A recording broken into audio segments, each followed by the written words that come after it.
राजस्थान की सियासत में वसुंधरा राजे एक ऐसा चेहरा है जिन्हें भुलाए नहीं भुलाया जा सकता। राजस्थान विधानसभा चुनाव हुए, लोकसभा चुनाव भी निपट गए, मगर इन चुनावों में पार्टी के दिग्गज और तारणहार कही जाने वाली नेता और सूबे की पूर्व मुख्यमंत्री जो कि 2 बार मुख्यमंत्री रह चुकी है, वसुंधरा राजे कहीं नजर नहीं आई।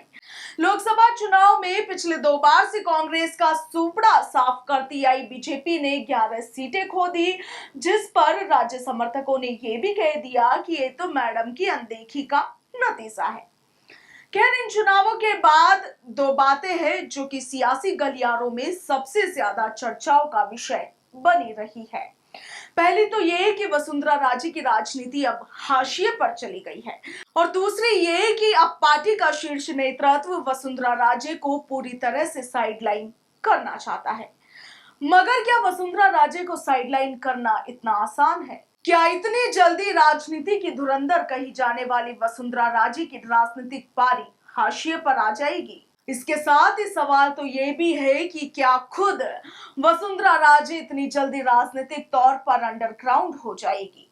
इन सब सवालों के जवाब में आप भी शायद यही कहेंगे कि वसुंधरा राजे को मात देना इतना आसान तो नहीं है, क्योंकि आज भी वसुंधरा राजे जब राजस्थान आती है और बाहर निकलती है तो उनके चाहने वालों का हुजूम उमड़ पड़ता है। और ऐसा ही एक नजारा गुरुवार को देखने को मिला जब वसुंधरा राजे ट्रेन में सवार होकर निकल पड़ी थी। दरअसल वसुंधरा राजे ने गुरुवार को वंदे भारत एक्सप्रेस ट्रेन के सफर का आनंद उठाया।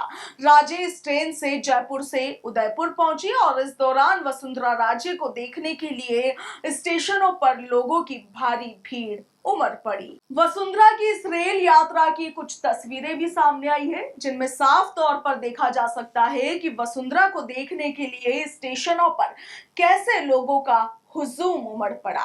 दरअसल गुरुवार को स्वतंत्रता दिवस समारोह के बाद वसुंधरा राजे ने पहले तो राजस्थान के नवनियुक्त राज्यपाल हरिभाऊ किशनराव बागड़े से राजभवन में मुलाकात की और इसके बाद शाम में जयपुर से उदयपुर के लिए वो वंदे भारत ट्रेन से रवाना हुई। वसुंधरा राजे ने वंदे भारत एक्सप्रेस ट्रेन में सफर की कुछ एक तस्वीरें सोशल मीडिया प्लेटफॉर्म एक्स पर साझा की और इसके साथ ही अपनी यात्रा का अनुभव भी उन्होंने लिखा।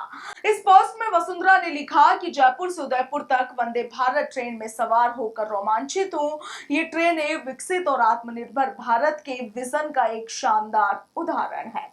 आपको बता दें कि वसुंधरा राजे ने उदयपुर में सलुम्बुर के दिवंगत भाजपा विधायक अमृतलाल मीणा के परिजनों से मुलाकात की और इसके साथ ही अमृतलाल मीणा को श्रद्धांजलि भी अर्पित की। वहीं इस दौरान अजमेर स्टेशन पर वसुंधरा राजे को देखने के लिए उनके चहेतों का, उनके प्रशंसकों की भीड़ जुट गई। अमृतलाल मीणा के परिजनों से मुलाकात करने के बाद पूर्व सीएम वसुंधरा राजे जैन मुनि पुलक सागर जी महाराज के यहाँ पहुंची और एक धार्मिक कार्यक्रम में भी शामिल हुई। Bureau report, Punjab Kesari, Rajasthan.